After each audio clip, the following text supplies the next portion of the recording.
പ്രധാനമന്ത്രി കിസാൻ സമ്മാൻ നിധി പോലും കർഷകന് കിട്ടാതിരിക്കാൻ പരിശ്രമിക്കുന്ന സർക്കാരാണ് കേരളം ഭരിക്കുന്നത് എന്ന് ബിജെപി പാലക്കാട് വെസ്റ്റ് ജില്ലാ പ്രസിഡന്റ് പി വേണുഗോപാലൻ പറഞ്ഞു.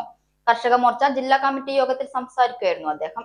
കേരളത്തെ കർഷകന്റെ ശവപ്പറമ്പാക്കി മാറ്റിയതിന് CPM-നെ പോലെ കോൺഗ്രസിനും പങ്കാളിത്തമുണ്ടെന്നും കേന്ദ്ര സർക്കാർ കർഷകർക്കായി ചെയ്യുന്ന കാര്യങ്ങൾക്ക് പ്രചരണം നടത്താൻ സ്ക്വാഡുകൾ രൂപീകരിക്കുമെന്നും അദ്ദേഹം പറഞ്ഞു. വെള്ളം തിരിച്ചു കൊണ്ടുവന്ന് പാടത്തിൽ നിന്ന് വെള്ളം കൊണ്ടുവന്ന് രണ്ടു പോലും കൃഷി എടുത്തു. പിന്നീട് അത് വെള്ളം കിട്ടാതെ ഒരു പോലായി. പിന്നീട് അപ്പോൾ ആ പള്ളിയിൽ ഭാഗങ്ങളൊന്നും ഇപ്പോൾ കൃഷിയില്ല. അതൊക്കെ സ്ഥലങ്ങളൊക്കെ വിറ്റ് ചെറിയ ചെറിയ വീടുകളും ഒക്കെ ആയിട്ട് മാറും. കൃഷിയുണ്ട് ഇപ്പോഴും ചില സ്ഥലത്ത്.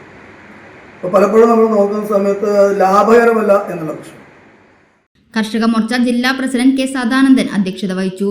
കർഷക മോർച്ച സംസ്ഥാന ജനറൽ സെക്രട്ടറി രാമചന്ദ്രൻ MV, സംസ്ഥാന സെക്രട്ടറിമാരായ KC സുരേഷ്, ഷൈജൻ നമ്പനത്ത് എന്നിവർ സംസാരിച്ചു. കർഷക മോർച്ച ജില്ലാ ജനറൽ സെക്രട്ടറി RS ശിവപ്രസാദ് സ്വാഗതവും സുരേഷ് പെരുങ്ങോട്ടുകുറിശി നന്ദിയും രേഖപ്പെടുത്തി. സൗജന്യ വൈഫൈ കണക്ഷൻ അങ്ങനെ വരാൻ വഴിയില്ലല്ലോ. ഫ്രീ മോഡം ഇൻസ്റ്റലേഷൻ ചുമ്മാ. സത്യാടോ, എന്റെ വീട്ടിൽ ഈ കണക്ഷനാ. തന്നെയും വിശ്വാസമില്ല. അല്ല, കേരള വിഷൻ.